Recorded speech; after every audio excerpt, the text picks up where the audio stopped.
Welcome to Newsmakers. I'm your host, Lisa Oligas. In this edition, we learn about the 8th Annual World Music and Cuisine Festival happening on the Missouri Southern State University campus on April 22nd. We'll learn about the mission behind the event, talk to international students involved in the planning, and get details of the food and fun planned for the event. Joining us to give a perspective on the history of this event are Aaron Carmichael, the MSSU Director of the Intensive English Program, and Jesse Briscoe, the International Student Services Coordinator. Thank you both for being here. Thanks for having us. So let's take a look back. When did this all start? We're saying 8th annual, so give us a little idea of how it got started. So 10 years ago, so 2013 was the first festival we did on campus. That was so we would be celebrating the 10th annual, except for a couple of years that we took off because of the COVID pandemic. So, but yeah, so we've been doing it now for a decade. That's exciting. Yeah. So why is it important that we celebrate the culture of our international students? Well, MSSU has an international mission, and international education is really important to us here. And so, you can't really provide that international experience for every student on campus.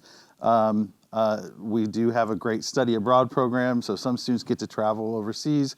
But for many of them, this is like one opportunity they have to try food from many different cultures, many different countries, hear the music from different places, and so it's just our way of kind of bringing the world to our campus.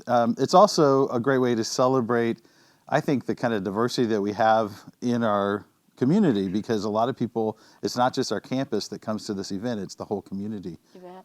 Jesse, you work with these students. How is it good for them to be able to share their culture with others? I mean, is it empowering for them as well? Absolutely. I think this is an opportunity. They take a lot of pride in showcasing their culture. Of course, at this event, there will be food, there will be drinks, there will be dancing and singing, and maybe even a fashion show or two. And so I think they take pride because for some of our students, they may be the only student from their country on our campus. And for them to have that opportunity to showcase their culture, they'll be wearing traditional clothing at this event to just show the Joplin community. To your question to Aaron, something I thought of, I was a first-generation college student, and that's the type of student that Missouri Southern often attracts. And so many of these students probably have not traveled too far outside of the four-state area, and this is a tremendous opportunity for us to bring the world to those types of students who this might introduce them to an opportunity to go somewhere. Does this also connect to the community? Because the community is certainly welcome, right? For sure, yeah. I mean, the community is involved not just as guests who can come and buy a wristband and sample the food and listen to the music, but we have a lot of community groups that come and they present food and they're part of the event. So we've had a local group of Chinese Christians that meet together for a church. As a church, they come and they serve food. We've had, I think, the Hebrew Society. We've had, many groups around and churches and just volunteer organizations that have come in to be part of this. And they teach us about their organizations. At the same time, they offer food that we all get to try, and they're a really important part of it.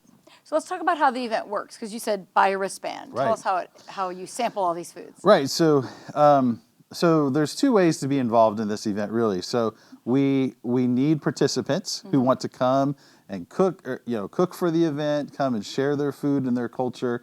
And so a lot of that is our international students on campus, but as I mentioned, other organizations in the community. They come and they share their food. So that's one way to participate. Another way, which is the way most people participate, is they come and they buy a wristband. It's $15, and they get to try everything that they see. There's no limit on the samples, so they can taste every food that we have to offer, as long as they get there early enough, because some of the food does go pretty quickly. Yeah. But they get to sample the food, and that $15 then goes on to help fund events on campus for international students throughout the year. So. Now, if they didn't think they had that big of an appetite and said, I only want to sample this kind of food, they can buy individual samples? Yes. So this year for $2, you can buy an individual sample if you're interested in that. Of course, I recommend everyone grab the wristband because I'm sure you'll find other things you want to try. Exactly. Now, it also includes music because it's in Yes. the name. Yeah. So let's talk about the musical events. Yeah, so we have two groups that are coming in from out of town. Or no, actually, one group is from here in Joplin. We have a marimba, is that how you say it? A marimba band that's going to be playing for us. Is that Kufara? Kufara, exactly. Kufara has performed on campus at the Martin Luther King Day Yes, event, and they've been in the community forever. They're it awesome. seems. Yeah, They're their great. music is fun and it's energetic, and it's another way that the community is involved because the members of Kufara are all from the Joplin community. So that's really cool. They're going to be here. They'll be playing first, I believe. Well, they'll start probably around 4:45. The doors will open around 4:45 to 5. They'll start playing. And then the second group we're bringing in is a group from St. Louis called Jaffe Studios. I saw them perform this past year at the George Washington Carver Park, and they are fantastic. So they do a variety of sort of African-style dances and drum music, and it's really powerful stuff that's just a lot of passion to their performance. So we're excited about them. So after they perform, they'll perform for about an hour, roughly from about 5:45 until 6:30, just 6:45. And then at that point, then we're opening up the stage to our students. So we'll hopefully have a good number of students that come to perform, and we will also have a fashion show, as Jesse mentioned. Yeah. So, do a lot of these students embrace their native, dress, and is it something they're proud to show? I believe so. Part of my position is to coordinate our orientation at the start of every semester, and we do theme days for each of the days during orientation to really foster a community, and one of those is wear traditional attire. And so we've got pictures. It's all over Missouri Southern's marketing. But yes, we encourage our students to bring their traditional clothing with them because we tell them in advance that there will be opportunities at orientation, at the World Music and Cuisine Festival, and other events throughout the year too, just to showcase their culture, their country, and just to introduce it to our community on campus and locally. It's really important that we make the students feel welcome because for some of them, traveling back home can be really difficult, can't it? Yes. Yeah, and some of our students, some of our students are here just for a semester or a year, and then we've got some here for 4 years. And so for our 4-year students, they may not go home for the duration of their time being here.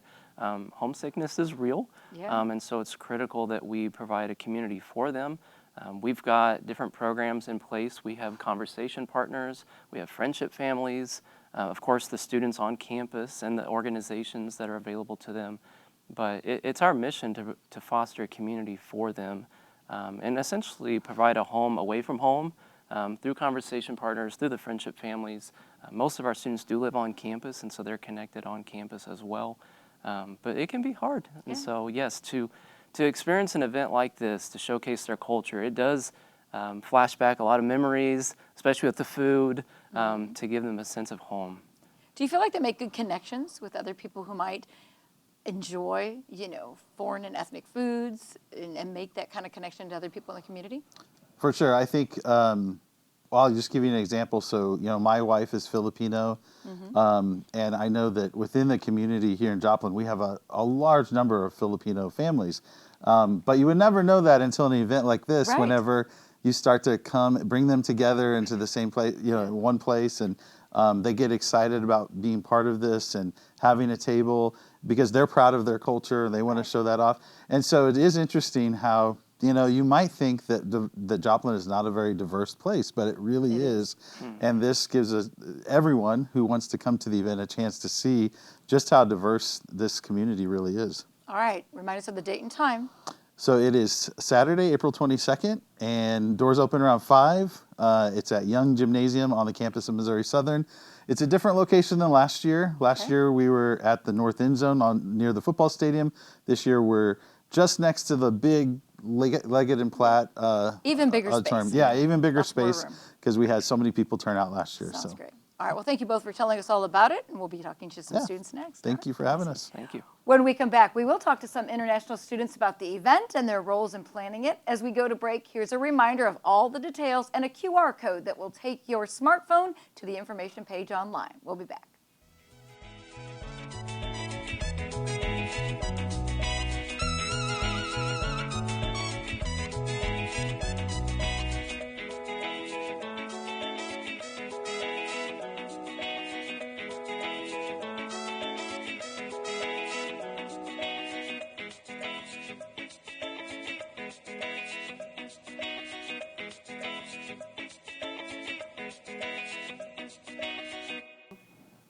Welcome back to Newsmakers, where we are bringing focus to the 8th Annual World Music and Cuisine Festival coming up on April 22nd. Joining us to share its impact on students and more about the event are Sergeline Gerson from Haiti and Hector Moreno from Mexico. Thank you guys for being here. Thank you for having us. Thank you. So what excites you about this event?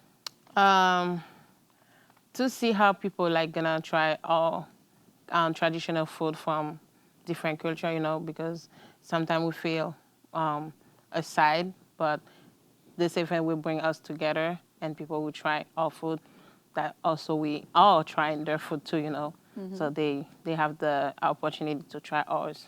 Yeah. Hector, what do you think? What's exciting about this event? I mean, I have been in similar events in the past, and what excites me is that you're able to learn a lot of things about the cultures from around the world, but not just try its food. And you can like interact with these people. You can also learn from their experiences. It's actually something that excites me a lot, and considering that I am doing this with my friends, and it does see more exciting. Yeah. Well, let's talk about what you are making, because you're making some traditional Haitian dishes, and several, actually. So what will you be preparing? I'll be preparing some rice and beans Haitian way, and then some fried pork, fried chicken, and then fried plantain.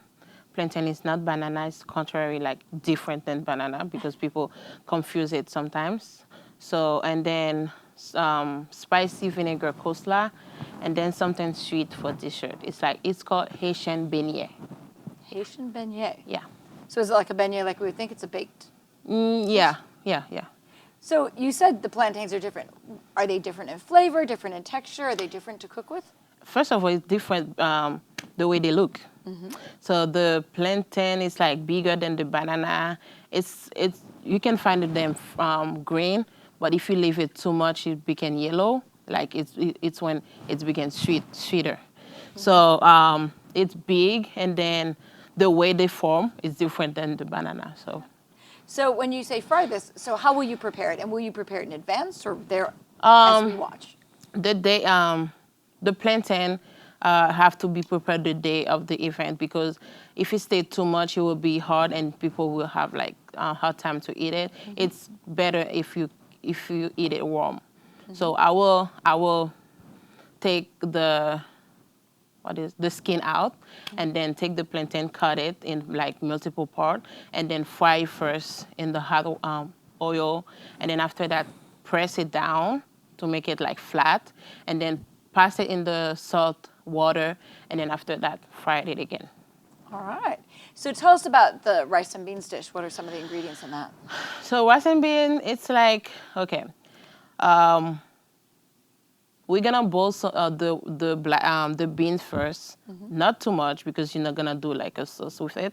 So we're gonna boil the beans, and then after that, we're gonna use our seasoning, our Haitian seasoning. It's like a combination of like garlic, green onion or leek, and bell pepper, parsley, and thyme. We blend them together, make it our paste, our Haitian seasoning. So we're gonna fry some Haitian seasoning in the oil, and then after that, add the beans, let it fry a little bit, add some coconut milk, and then a little bit of a pot of bell pepper, and then let it fry a little bit together. And then after that, add the water that boiled the bean. Okay. And then. So is Haitian spicy? When you say Haitian seasoning, is it spicy or just full of flavor? Full of flavor, but you can make it spicy. You can. Use habaneros or like pepper to make it spicy. And but it's not flavor. Is it traditional to have it with spice, or is it just to taste that people like? It's traditional. It's a go-to to use a seasoning when you make because you have to taste it. You bet. You have to taste good. It has to taste good. Yeah. Hector, what will you be making? I will be something called chicharrón on green salsa. It's like a very common dish. It's like a stew made of chicharrón, which is basically deep fried pork skins. So we make it like bites. It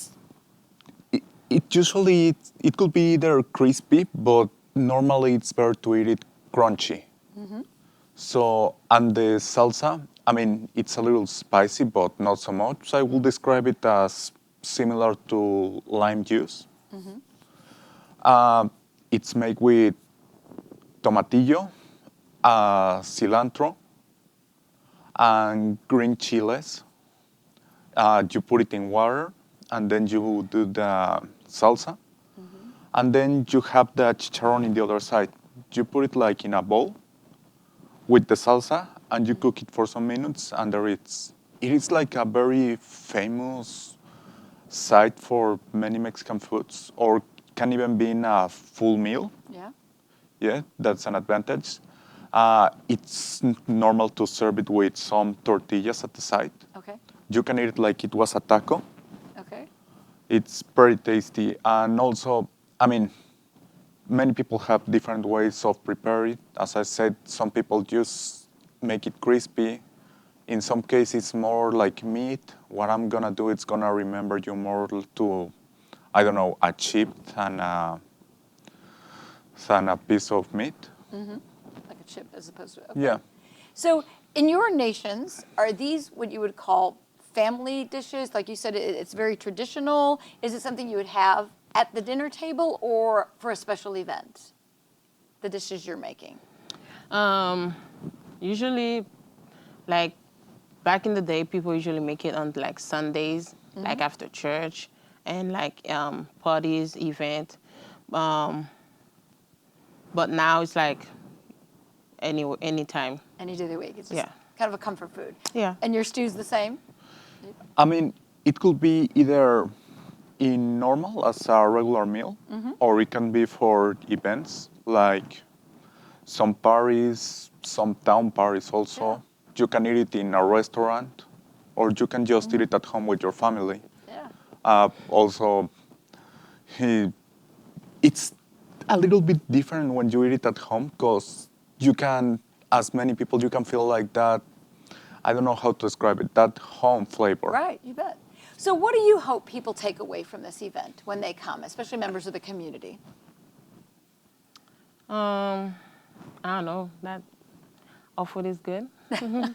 It tastes good, and then we even it's okay. So it take. I'm not gonna lie. Haitian food to prepare Haitian food it take a lot of time. So it's why some family don't like to cook Haitian food because it take like maybe 2 hours. I'm not gonna lie. So first of all, it will be cooked with love, and then I'll do my best to do a good job because I don't care about the money they will have to pay me back. I just can't have like as the only Haitian on campus that I will be able to provide like my traditional food to other community and they will have a taste of it. So Yeah.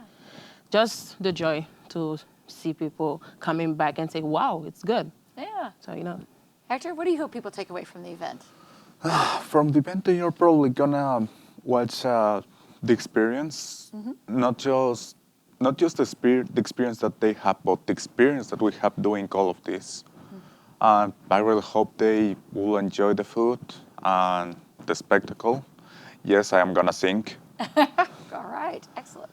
Well, good luck to both of you and hope everything turns out well. And thank you for providing part of your culture. Thanks for inviting us. All right.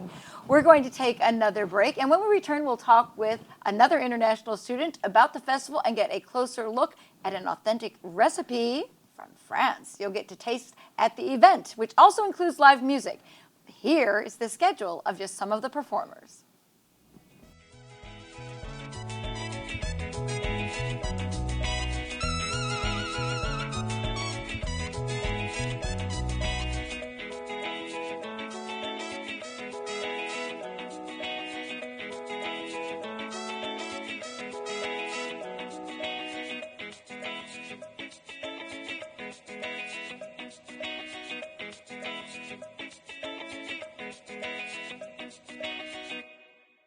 Welcome back to Newsmakers. Our focus is the World Music and Cuisine Festival being held here at MSSU April 22nd from 5 to 7:30 in Young Gymnasium. It's an opportunity for international students to share their culture through food and music. And joining our conversation with a recipe now is Eva Jolie from France. Hey.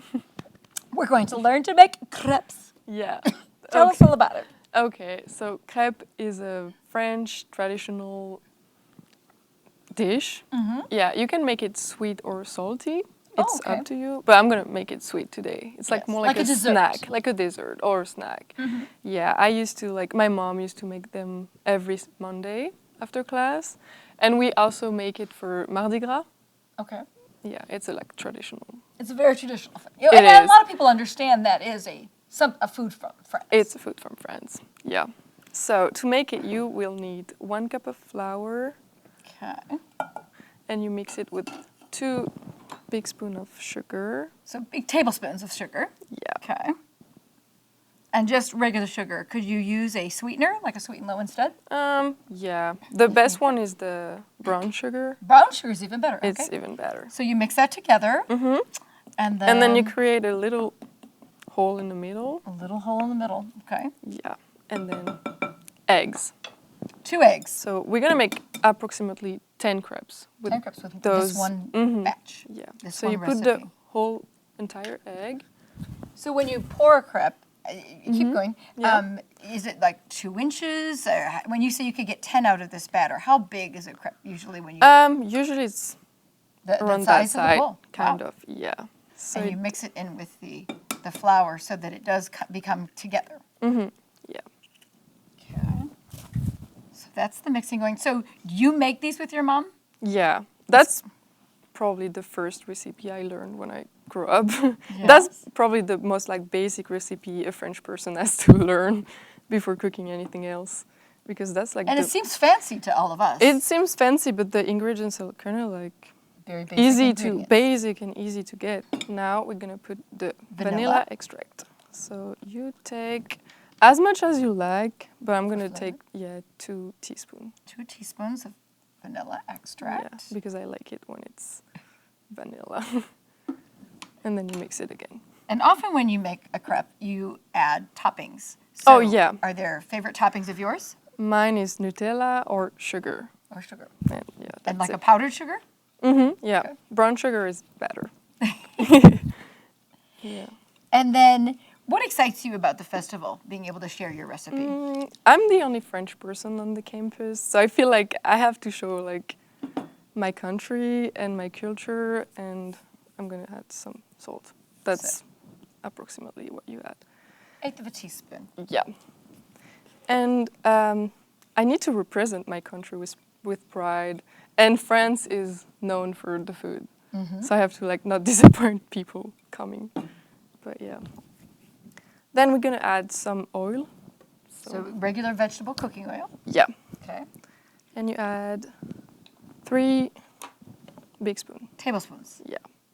And again, all this is just whisked in.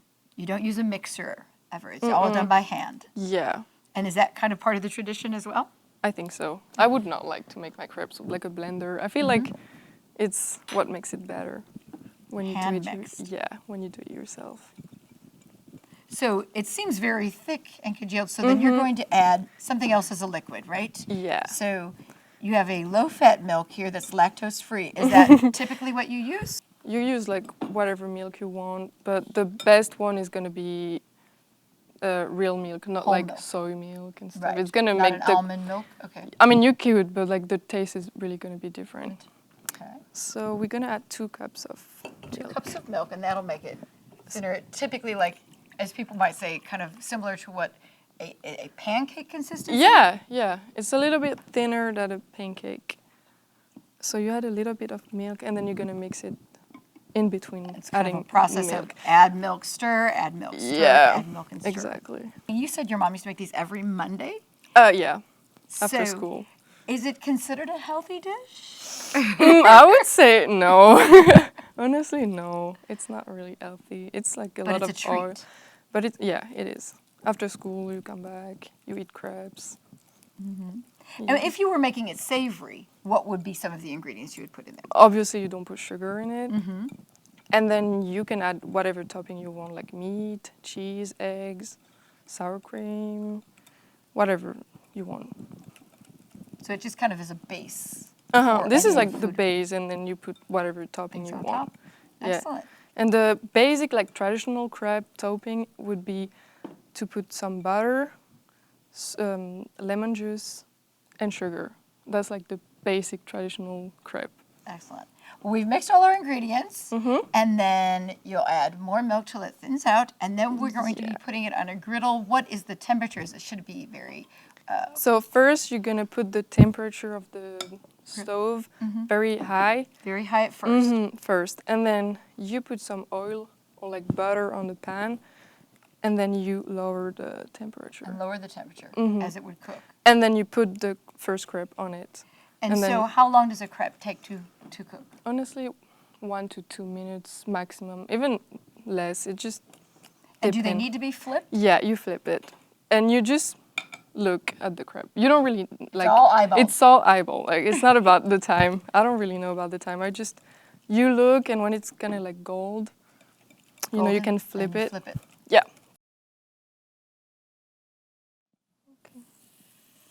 Does it usually sizzle? Yeah. Yeah? Okay. And then you just. A little more.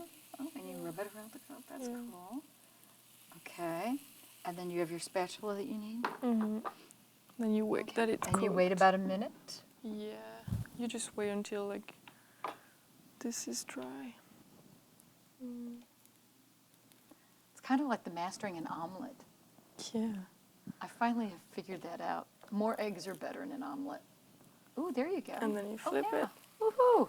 Golden. Yeah. Pretty. Nicely done. Ooh.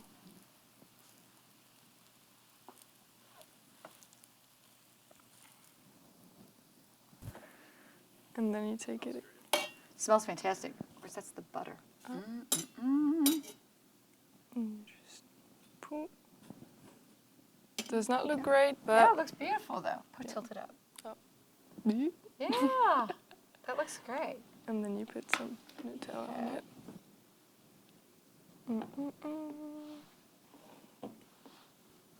Yeah, I'm gonna show you what we do. We take it like this, and then like this, Oh, and you're okay. good to go. It's hot. Yeah.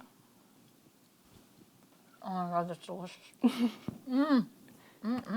Yeah.